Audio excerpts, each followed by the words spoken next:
Okay, so I'm redoing reading reflection week 6. So the question says, when you think about your own sense of wellness, what parts of your identity shapes what you need to feel okay? So I would say that it's shaped a lot by like my like faith and community, because I kind of grew up in like a home where we served a lot and like we worked together as a community. And so I definitely feel like I had a lot of support in that way, like from my family, from my neighbors, from my church, from all of that.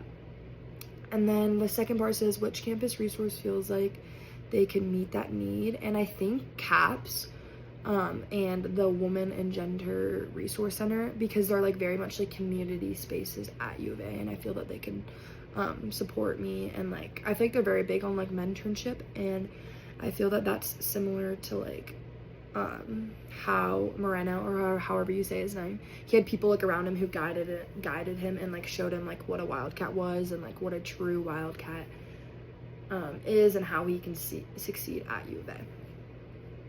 The second question says, share an example of when you had to hold yourself accountable. What was the situation? So last year I procrastinated on our big like research paper that we had to do, and I didn't procrastinate it the night before because it was like a 20-page research paper, but definitely like the week before when I should have been working on it.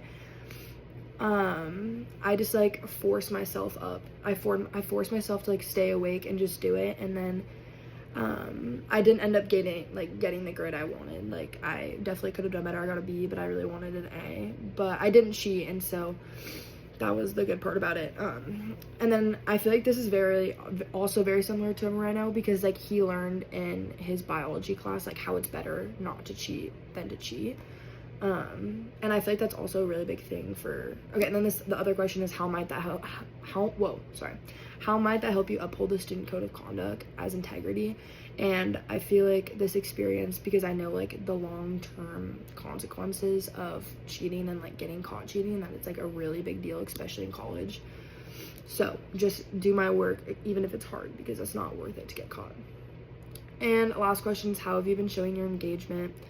I feel like in week 6, I was doing great. I mean, I feel like I normally talk every single class period, and whenever we like always split up into small groups, I always try and take the lead and talk, especially if they don't want to. So yeah.